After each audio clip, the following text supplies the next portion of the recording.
સુરતમાં માનવ સેવા સંઘ છાંયડો છેલ્લા 26 વર્ષથી ગરીબ શ્રમજીવીઓના સ્વાસ્થ્યલક્ષી સેવાકીય ક્ષેત્રે અઢી દાયકાથી કામ કરે છે, ત્યારે આ સંસ્થાની સેવાનો વ્યાપ વધી રહ્યો છે। સંસ્થા દ્વારા વેસ વિસ્તારમાં શ્યામધામ મંદિરની બાજુમાં 3700 વાર જગ્યામાં 200 બેડના રાહત દરની મલ્ટી સ્પેશિયાલિટી હોસ્પિટલનું નિર્માણ કરવામાં આવ્યું છે।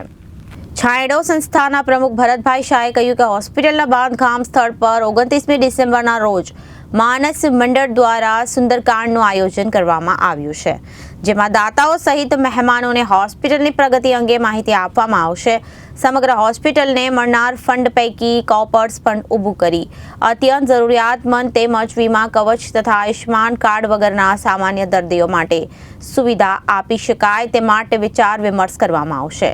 સ્વર્ગીય પદ્માબેન હસમુખલાલ હોજીવાલા મલ્ટી સ્પેશિયાલિટી હોસ્પિટલમાં રેડિયોલોજી, કાર્ડિયાક, ઓર્થોપેડિક અને આંખની સારવાર, ENT, ડાયાલિસિસ, ફિઝિયોથેરાપી સહિતની સેવાઓના રાહત દરે આપવામાં આવતી હતી અને કોપર્સ ફંડ મારફતે ગરીબ દર્દીઓને રાહત દરે હોસ્પિટલમાં સારવાર કરવામાં આવશે, જે અંગેની ડિટેલ પણ દાતાઓને આપવામાં આવશે તેવી વ્યવસ્થા કરવામાં આવી છે, જેને આપણે સૌ છાંયડોના નામથી ઓળખીએ છીએ। મિત્રો, આ સંસ્થા છેલ્લા 27 વર્ષથી સુરતમાં કાર્યરત છે અને હવે આ સંસ્થાએ મલ્ટી સ્પેશિયાલિટી હોસ્પિટલ બાંધકામનું આયોજન કર્યું છે।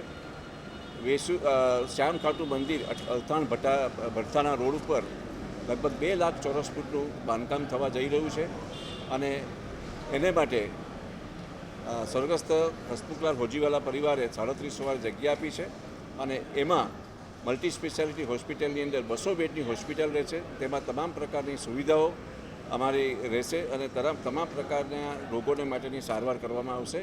આ તમામ સારવાર રાહત દરે કરવામાં આવશે અને તે ઉપરાંત અત્યંત ગરીબ, આયુષ્યમાન વગરના કે કાર્ડ વગરના અથવા તો ઇન્સ્યોરન્સ કવરેજ ન હોય તેવા કોઈપણ પેશન્ટને માટે એક નવી સ્કીમ બનાવવામાં આવશે અને એ પેશન્ટ સારવાર વગર મૃત્યુ ન પામે એને માટે કાળજી લઈને આવી સ્કીમ દ્વારા એની સારવાર કરવામાં આવશે।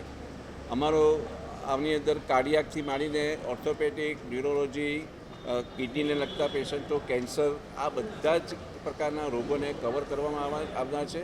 અમારા 4 મોડ્યુલર ઓટી છે, એક સેપ્ટિક ઓટી છે, આંખ વિભાગ પણ શરૂ કરવામાં આવશે, ICU છે, ICUની અંદર પણ અમે રાહત દર ICU સેવા હૃદય વ્યક્તિને પણ આપી શકીશું। NICUમાં જે બચ્ચાઓને જન્મતાની સાથના પેટીમાં મૂકવામાં આવે છે, બહારના જે ખર્ચા આટલા બધા મોટા થાય છે તો તેમાં પણ રાહત દરે NICUની ટ્રીટમેન્ટ પણ અહીંયા કરવા જઈ રહ્યા છે। આ રીતે સમાજના નાના માણસો, તકલીફવાળા માણસો અને જે લોકોને આવી મોટી બીમારી થઈ જાય તો તેવા માણસોને, એવા પેશન્ટોને અહીંયા સારામાં સારી ટ્રીટમેન્ટ ઓછામાં ઓછા રેટથી કરવાનું અમારું આયોજન છે। આવતીકાલે આ માટે માનસ મંડળ દ્વારા અહીંયા એક ભક્તિ સંગીતનું કાર્યક્રમ રાખવામાં આવ્યું છે અને તે રીતે સમાજમાં જાગૃતિ લાવવાનો આ પ્રયત્ન કરવામાં આવે છે।